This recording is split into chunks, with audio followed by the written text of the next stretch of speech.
আসসালামু আলাইকুম সুপ্রিয় শিক্ষার্থীরা, সবাই কেমন আছো? আশা করি সবাই ভালো আছো। তো আজকে আমরা যশোর 2025 সালের একটি খুবই গুরুত্বপূর্ণ প্রশ্ন, আমাদের দশম অধ্যায়ের মুদ্রা ও ব্যাংক চ্যাপ্টারের ঋণ আমানত সৃষ্টি ব্যাংক কর্তৃক ঋণ আমানত সৃষ্টি নিয়ে এক প্রশ্ন, সেটার উত্তর দেখব। তো দশম অধ্যায় থেকে সাধারণত দুই ধরনের প্রশ্ন পরীক্ষায় আসে। একটা হচ্ছে মুদ্রা পরিমাণ তত্ত্ব, আরবিং ফিশারের পিটি সমান M V plus M prime V prime, ওইটা ওইখান থেকে দাম স্তর নির্ণয় করতে বলে, অর্থের মূল্য নির্ণয় করতে বলে, ওইটা একটা। আর একটা হচ্ছে আমাদের প্রয়োজনীয় রিজার্ভ হার রিকোয়ার্ড রিজার্ভ রেশিও দেওয়া থাকবে, প্রাথমিক আমানত দেওয়া থাকবে, ব্যাংক সৃষ্ট মোট ঋণ আমানতের পরিমাণ বার করতে বলবে, তারপরে রিকোয়ার্ড রিজার্ভ রেশিও চেঞ্জ করে বলবে ইনফ্লেশনের কি হবে, এইসব এই টাইপ প্রশ্ন একটা আসে। এইটার গুরুত্ব একটু কম। ওইটা আরবিং ফিশারের মুদ্রার পরিমাণ তত্ত্ব বেশি গুরুত্বপূর্ণ। বাট রেকর্ড রিজার্ভ রেশিও সাপেক্ষে ব্যাংক সৃষ্ট মুদ্রার পরিমাণ বার করা, ব্যাংক কর্তৃক ঋণ সৃষ্ট সৃষ্ট ঋণ আমানতের পরিমাণ বের করা, এটা গুরুত্ব, এটাও আসে, প্রায়শই আসে। তো আমরা এটা বাদ দিতে পারবো না। তো আমরা দেখি এখান থেকে প্রশ্ন কিভাবে আসে এবং আমাদের উত্তর কিভাবে দিতে হবে। তো এখানে ম্যাক্সিমাম ক্ষেত্রে একই প্যাটার্নের প্রশ্ন আসে না, এখানে অন্য চেঞ্জ করার প্রশ্ন করার তেমন সুযোগ নেই, এইভাবেই প্রশ্ন আসবে। শুধুমাত্র এই সংখ্যাগুলা পরিবর্তন হবে। 5 লাখের জায়গায় ধরেন 10 লাখ দিছে, 50,000 দিছে, এরকম। এখানে 5%-এর জায়গায় 7%, 12%, 10% এরকম দিবে। বাকি সবকিছু সেম। তো আমরা দেখি যশোর 2025 সালে কি প্রশ্নটা কি আসছিল। একটি বাণিজ্যিক ব্যাংকের প্রাথমিক আমানতের পরিমাণ 5 লক্ষ টাকা, প্রয়োজনীয় রিজার্ভ হার 5%, মুদ্রাস্ফীতি বৃদ্ধি পাওয়ায় কেন্দ্রীয় ব্যাংক রিজার্ভ হার 10% করছে, বৃদ্ধি করছে। তো এখান থেকে বলছে, আমি অর্থের মূল্য কাকে বলে, কেন্দ্রীয় ব্যাংকে নিকাশঘর বলা হয় কেন, উদ্দীপকের আলোকে বাণিজ্যিক ব্যাংক কর্তৃক সৃষ্ট ঋণ আমানতের পরিমাণ নির্ণয় করো, উদ্দীপকের আলোকে কেন্দ্রীয় ব্যাংক কর্তৃক গৃহীত সিদ্ধান্ত অর্থনীতিতে কিরূপ প্রভাব পড়বে বলে তুমি মনে করো, আমি মনে করি। আচ্ছা, তো এক অর্থের মূল্য কাকে বলে, অর্থের ক্রয় ক্ষমতাই আসলে অর্থের মূল্য। আমরা সংক্ষেপে, আরো সংক্ষেপে যদি দেখতে চাই ওইটাও লিখতে পারি। বাট আমরা এখানে লিখছি, একটি নির্দিষ্ট পরিমাণ অর্থ দ্বারা যে পরিমাণ পণ্য বা সেবা ক্রয় করা যায় তাকে অর্থের মূল্য বলে। অর্থের মূল্য আসলে কি? অর্থের মূল্য হচ্ছে যে কোনো জিনিসের মূল্যই হচ্ছে এইটার বিনিময়ে অন্য জিনিস কতটুকু পাওয়া যায়, সেটা হচ্ছে যে কোনো জিনিসের মূল্য। যেমন ধরেন, একটা কলম নেওয়ার জন্য যদি আমার 5 টাকা দিতে হয়, তাহলে অর্থের মূল্য হচ্ছে 5 টাকা। এরকম 100 টাকার মূল্য, ধরেন 100 টাকা, 100 টাকার মূল্য কি হবে, 100 টাকা দিয়ে আমি অন্যান্য কি পরিমাণ জিনিস আনতে পারতেছি, সেটা হচ্ছে 100 টাকার মূল্য। তো যে কোনো জিনিসের মূল্য হচ্ছে এটার বিনিময়ে কি পাওয়া যাচ্ছে। তাহলে কোনো একটা নির্দিষ্ট পরিমাণ টাকা দ্বারা, ধরেন 100 টাকা দ্বারা যে পরিমাণ পণ্য বা সেবা আমরা ক্রয় করতে পারবো, সেটা হবে 100 টাকার মূল্য। আচ্ছা, তারপর হচ্ছে কেন্দ্রীয় ব্যাংকে নিকাশঘর বলা হয় কেন। তো যে কোনো কিছুরই আমরা সবসময়, এই যে 4টা প্রশ্ন থাকে, 4টা প্রশ্নটাই আমরা একটা কি করি, এক কথায় উত্তর দিই সবসময়। তাহলে আমাদের শিক্ষক পরীক্ষকের মাইন্ডসেট ভালো থাকে আমাদের প্রতি, আমাদেরকে ফুল নাম্বার দেয়, না হয় কম দেয়। তো এখানে এক কথায় উত্তর কিভাবে দিতে পারি, কেন্দ্রীয় ব্যাংক সকল বাণিজ্যিক ব্যাংকগুলোর মধ্যকার দেনা পাওনার হিসাব নিষ্পত্তি করে বলে কেন্দ্রীয় ব্যাংককে নিকাশঘর বলা হয়।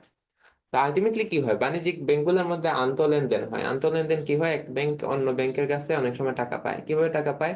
যেমন ধরেন আপনার যেমন আমার আমার ব্যাংক অ্যাকাউন্ট সোনালী ব্যাংকে, আমার অ্যাকাউন্টে ধরেন 25,000 টাকা আছে। যেমন আমি ধরেন এটিএম থেকে, ডাচ বাংলার এটিএম থেকে 10,000 টাকা তুলছি। তোলা যায় এক ব্যাংকের এটিএম দ্বারা, এটিএম কার্ড দ্বারা অন্য ব্যাংকের এটিএম থেকে আসলে টাকা আমরা তোলা যায়। তো আমার অ্যাকাউন্ট তো ডাচ বাংলাতে নাই, আমার টাকা কি ডাচ বাংলাতে না, আমার টাকা তো সোনালী ব্যাংকে, কিন্তু আমাকে টাকা দিছে কে, ডাচ বাংলা ব্যাংকে। ডাচ বাংলার এটিএম বুথ থেকে আমি টাকা তুলছি। তাহলে কি হয়েছে, ডাচ বাংলা ব্যাংক কিন্তু আমাকে টাকা দিয়ে দিছে, কিন্তু আমার টাকা কার কাছে আছে, সোনালী ব্যাংকের কাছে আছে। তাহলে ডাচ বাংলা ব্যাংক সোনালী ব্যাংকের কাছে কি পাবে, 10,000 টাকা পাবে। পরবর্তীতে সোনালী ব্যাংককে কি করতে হবে, ডাচ বাংলা ব্যাংককে 10,000 টাকা দিয়ে দিতে হবে। এরকম তো শুধু আমি না, অন্য একজন লোক, ধরেন আপনার আপনার অ্যাকাউন্ট আছে আবার ডাচ বাংলা ব্যাংকে, কিন্তু আপনি সোনালী ব্যাংকের এটিএম বুথ থেকে টাকা তুলছেন, ধরেন 15,000 টাকা।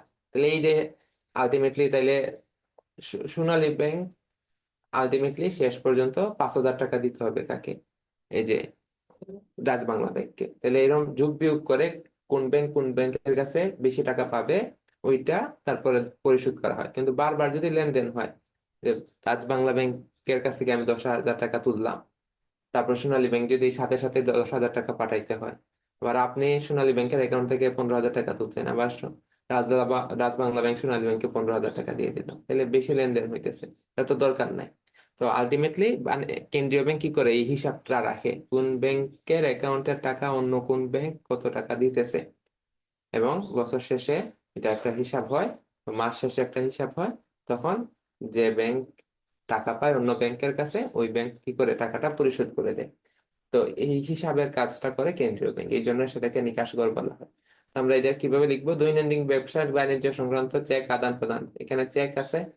চেক এখন তো এটিএম কার্ড দ্বারা হয়, চেক এক ব্যাংকের অ্যাকাউন্টে আমার টাকা আছে, আমি এই চেক দিয়ে আসলে অনেক সময় অনেক ব্যাংকে নেয় না, বাট তোলা যায়, অন্য ব্যাংক থেকেও টাকা তোলা যায়। যদি এরকম টাকা তুলে, তখন কি হয়, এক ব্যাংকের সাথে আরেক ব্যাংকের এই যে দেনা পাওনার সৃষ্টি হয়। কেন্দ্রীয় ব্যাংক এই লেনদেনের হিসাব রাখে এবং দেনা পাওনা মিটিয়ে থাকে। এই দায়িত্ব পালন করার কারণে কেন্দ্রীয় ব্যাংককে নিকাশঘর বলা হয়, বা এর ইংরেজি হচ্ছে ক্লিয়ারিং হাউস। ঘ নাম্বার আমাদের আসল প্রশ্ন, উদ্দীপকের আলোকে বাণিজ্যিক ব্যাংক কর্তৃক সৃষ্ট ঋণ আমানতের পরিমাণ নির্ণয় করতে বলছি।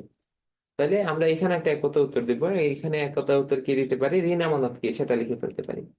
বাণিজ্যিক ব্যাংকের প্রাথমিক আমানতের একটি অংশ নিজেদের কাছে রেখে বাকি অর্থ ঋণ হিসাবে বিতরণের মাধ্যমে নতুন আমানত সৃষ্টির প্রক্রিয়া হলো ঋণ আমানত। মানে এই যে বাণিজ্যিক ব্যাংক কিভাবে ঋণ আমানত তৈরি করে, সেটা নিয়ে আমার একটা ক্লিয়ার কন্টেন্ট আছে, ভিডিও আছে, ক্লাস আছে, আপনারা ওই ক্লাসটা দেখতে পারেন যাদের এইটা নিয়ে সমস্যা আছে। আমি এক্সাম্পলের সাপেক্ষে উদাহরণ দিয়ে আমি বুঝাইছি। আশা করি আপনারা যাদের কিছুটা সামান্যতম এখানে দুর্বলতা আছে বা বুঝতেছেন না, আপনারা ওই ক্লাসটা দেখেন, ক্লিয়ার হয়ে যাবে আশা করি। আর যারা ভালোভাবে বুঝেন তাহলে তো এই লেখা আপনি বুঝবেনই, দরকার নাই। বাণিজ্যিক ব্যাংকিং ব্যবস্থায় এই ঋণ প্রদান ও পুনরায় আমানত হিসেবে জমা হওয়ার প্রক্রিয়াটি চক্রাকারে চলতে থাকে এবং ঋণ আমানত সৃষ্টির পরিমাণ নির্ভর করে, এবং এটা চলতে থাকে, এবং কি পরিমাণ ঋণ আমানত সৃষ্টি হবে আলটিমেটলি সেটা নির্ভর করে দুইটা জিনিসের উপরে। একটা হচ্ছে কেন্দ্রীয় ব্যাংকের নির্ধারিত রিজার্ভ হার, কি পার্সেন্টে আমার জমা রাখতে হবে। যদি বেশি জমা রাখা লাগে, কম ঋণ দিতে পারবো, তো ঋণ আমানত কম সৃষ্টি হবে। আর রিজার্ভ হার যদি কম হয়, তাহলে কম টাকা আমার জমা রাখলেই হবে, তাহলে আমি বেশি টাকা ঋণ দিতে পারবো, বেশি ঋণ দিতে পারলে সৃষ্ট ঋণ আমানতও বেশি হবে। আর প্রাথমিক আমানতের উপর প্রাথমিক আমানত যদি বেশি হয়, ঋণও আমি বেশি দিতে পারবো, তাহলে সৃষ্ট ঋণ আমানতও বেশি হবে। প্রাথমিক আমানত কম হলে সৃষ্ট ঋণ আমানতও কম হবে। তাহলে উদ্দীপক অনুযায়ী আমরা, যেহেতু দুইটা জিনিস জানা থাকলেই আমরা এই এই দুইটা জিনিসের উপরে নির্ভর করে আহ ব্যাংক কর্তৃক ঋণ আমানত সৃষ্টির পরিমাণ, তাহলে আমরা এখন এটা বার করতে পারবো। তো প্রাথমিক আমানত দেওয়া আছে কত, 5 লক্ষ। আর প্রয়োজনীয় রিজার্ভ হার দেওয়া আছে 5%। 5% মানে হচ্ছে 0.05। এটা লিখতে পারি অথবা 5% রেখে দিতে পারি, অসুবিধা নেই। আমরা জানি কি মোট আমানত, এটা সূত্র টোটাল ডিপোজিট, আইডি দ্বারা প্রাথমিক আমানত ইনিশিয়াল ডিপোজিট বোঝায়, আর আর আর মানে রিকোয়ার্ড রিজার্ভ রেশিও, প্রয়োজনীয় রিজার্ভ হার, আহ, বা যে প্রয়োজনীয় জমার হার যদি সম্পূর্ণ বাংলা বলি। আর টিডি মানে টোটাল ডিপোজিট, মোট আমানত সমান ইনিশিয়াল ডিপোজিট প্রাথমিক আমানত গুণ 1/আর আর আর, রিকভারি রিজার্ভ রেশিও। তাহলে 5 লক্ষ গুণ 1/0.05 অথবা 5%। 1 কে 0.05 দ্বারা ভাগ করলে 20 হয়, 5 লক্ষকে 20 দ্বারা গুণ করলে 1 কোটি হয়। সুতরাং বাণিজ্যিক ব্যাংক কর্তৃক ঋণ আমানত, আচ্ছা এখন 1 কোটি, এই জিনিসটা কি, 1 কোটি হচ্ছে মোট আমানত, অর্থাৎ ব্যাংকে যত অ্যাকাউন্ট আছে সবগুলা যোগ দিলে 1 কোটি টাকা হয়। কিন্তু যুগ ব্যাংকে আসলে টাকা রাখা হয়েছিল কত, মানে খসখসা টাকা নোট রাখা হয়েছিল আসলে 5 লক্ষ। 5 লক্ষ আবার মানুষকে ঋণ দিয়ে, আবার ওইটা আবার অ্যাকাউন্টে জমা হয়েছে, ওইটা আবার ঋণ দিয়ে, এটা কি হয়েছে, মানুষের অ্যাকাউন্টে হয়ে গেছে 1 কোটি। নোট আসলে আছে 5 লক্ষ, কিন্তু মানুষের অ্যাকাউন্টে আছে 1 কোটি টাকা। তাহলে এই যে বেশি কত আছে সেটা কি করছে, বাণিজ্যিক ব্যাংকে সৃষ্টি করছে। 5 লক্ষ টাকা তো হচ্ছে কেন্দ্রীয় ব্যাংকে ছাপাইছে, ওই যে আমাদের নোট, কিন্তু মানুষের অ্যাকাউন্টে আছে 1 কোটি টাকা। তাইলে এই যে বেশি যেটা, সেটা আসলে ব্যাংকে তৈরি করছে, ব্যাংক কর্তৃক তৈরিকৃত সৃষ্ট, এবং এটাকে বলা হয় ঋণ আমানত। ঋণ আমানতের মাধ্যমে এটা তৈরি হয়েছে। তাহলে সুতরাং ব্যাংক কর্তৃক ঋণ আমানত বা ব্যাংক কর্তৃক সৃষ্ট ঋণ আমানতের পরিমাণ কত, মোট আমানত মাইনাস প্রাথমিক আমানত। মোট আমানত সম্পূর্ণ তো বাণিজ্যিক ব্যাংক কর্তৃক সৃষ্ট না, 5 লক্ষ হচ্ছে আমাদের প্রাথমিক আমানত, যেটা কেন্দ্রীয় ব্যাংক ছাপায় নোট। তাহলে এটা আমাদের বাদ দিতে হবে, থাকে কত, 95 লক্ষ টাকা। 95 লক্ষ টাকা ব্যাংক কর্তৃক সৃষ্ট, বাণিজ্যিক ব্যাংক কর্তৃক সৃষ্ট। মানে কি যে 95 লাখ টাকা বেশি মানুষের অ্যাকাউন্টে চলে আসছে। আসলে নোট 5 লক্ষ, কিন্তু মানুষের অ্যাকাউন্টে আছে 1 কোটি। তাহলে বেশি কত, 95 লাখ, এটা বাণিজ্যিক ব্যাংকগুলা তৈরি করে ফেলে। আচ্ছা, গেল এটা। তারপর হচ্ছে এইভাবে আমরা এটা কি করবো, তুই আনসার করবো। জাস্ট আমাদের সবসময় প্রশ্ন এরকমই থাকবে, জাস্ট নাম্বারটা চেঞ্জ থাকবে, তো আমরা শুধু নাম্বারটা এখানে চেঞ্জ করবো, বাকি সব প্রসিডিউর সবসময় সেম। ঘর নাম্বারের প্রশ্ন সাধারণত এই ধরনের প্রশ্নই করে। এই উদ্দীপকে বলে যে মুদ্রাস্ফীতি হয়েছে, মুদ্রাস্ফীতি হওয়ার কারণে কেন্দ্রীয় ব্যাংক রিজার্ভ হার বাড়াইছে, মানে 5% ছিল, এখন 10% করছে।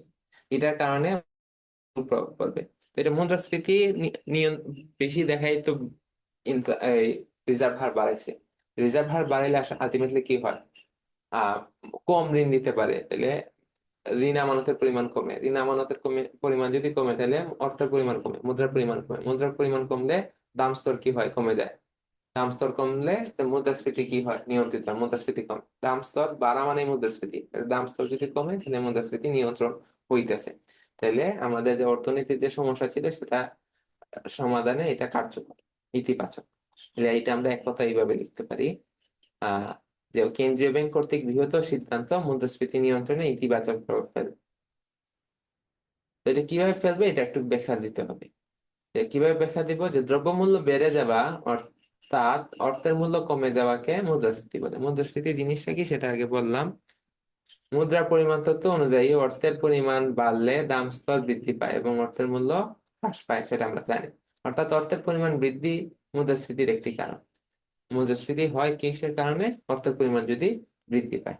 সুতরাং অর্থের পরিমাণ যদি কমানো যায়, হ্রাস করা যায়, তাইলে কি হবে, দ্রব্যমূল্য কমবে। যেহেতু অর্থের পরিমাণ বাড়লে দ্রব্যমূল্য বাড়ে, তাহলে অর্থের পরিমাণ কমলে দ্রব্যমূল্য কমবে এবং অর্থের মূল্য বাড়বে।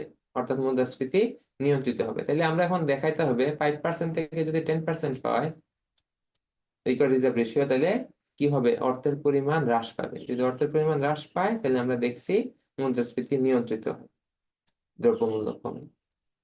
তাহলে আমরা দেখি, তো প্রয়োজনীয় রিজার্ভ 5% অবস্থায় মোট আমানত ছিল 1 কোটি, সেটা আমরা গ নাম্বারে বের করছি, এটা আর বের করতে হবে না। 1 কোটি। এখন প্রয়োজনীয় রিজার্ভ যদি 10% হয়, তাহলে মোট আমানত কত হবে, আগের নিয়মে সেম করব। 5 লক্ষ গুণ 1 ডিভাইডেড বাই, আগে ছিল 5%, এখন হবে 10%। 1 কে 10% দ্বারা ভাগ করলে 10 হয়, আপনারা জাস্ট ক্যালকুলেটারে বসাবেন 1 / 1 পার্সেন্ট দিয়ে সমান চিহ্নে ক্লিক করবেন, দেখবেন 10 আসবে আনসার। তো 5 লক্ষকে 10 দ্বারা গুণ করলে 50 লক্ষ হয়। তাহলে আগে ব্যাংকের সৃষ্ট ঋণ আমানত ছিল, ব্যাংক সৃষ্ট মুদ্রা ছিল 1 কোটি, এখন হয়ে যাচ্ছে 50 লাখ। তাহলে এম প্রাইম কমে যাচ্ছে, তাহলে মুদ্রার পরিমাণ যদি কমে, তাহলে আমরা জানি দাম স্তর কমবে। দাম স্তর কমা মানে দ্রব্য দাম স্তর কমা মানে আমাদের অর্থের মূল্য বাড়া। অর্থের মূল্য বাড়া মানে কি, মুদ্রাস্ফীতি হইতেছে না। মুদ্রাস্ফীতি মানে অর্থের মূল্য কমে যাওয়া বা দাম স্তর বেড়ে যাওয়া, এখানে দাম স্তর কমবে। তাহলে কি হবে, যে এখানে প্রয়োজনীয় রিজার্ভ 5% থেকে 10% করায় মোট আমানত কমে অর্ধেক হয়ে যাচ্ছে, অর্থাৎ অর্থের পরিমাণ হ্রাস পাবে এবং অর্থের মূল্য বৃদ্ধি পাবে, যেটা কি মুদ্রাস্ফীতির বিপরীত, মুদ্রাস্ফীতির উল্টা। তো কেন্দ্রীয় ব্যাংকের গৃহীত সিদ্ধান্তের ফলে কি হইব, তাহলে মুদ্রাস্ফীতি নিয়ন্ত্রিত হবে। তো আমরা যদি এইভাবে লিখতে পারি, তো এখানে 4-এ 4 পাবো, আমাদেরকে নাম্বার কাটার কোনো সুযোগ নাই। এখানে 3 পাবো, নাম্বার কাটার কোনো সুযোগ নাই। এখানে 2 পাবো, নাম্বার কাটার কোনো সুযোগ নাই। এখানে 1 পাবো, নাম্বার কাটার কোনো সুযোগ নাই। তাহলে আমরা আলটিমেটলি এখানে 10-এ 10 পেয়ে যাব, একদম কনফার্ম। তো আমরা আশা করব আপনারা এইভাবে আনসার করবেন, এই ধরনের একটা প্রশ্ন আসার একটা সম্ভাবনা আছে। আপনারা আনসার করতে পারবেন এবং 10 নম্বরের মধ্যে 10 নম্বর অর্থাৎ পূর্ণ নম্বর অর্জন করতে সমর্থ হবেন। সবার জন্য শুভকামনা রেখে আজকের ক্লাস এখানেই সমাপ্ত ঘোষণা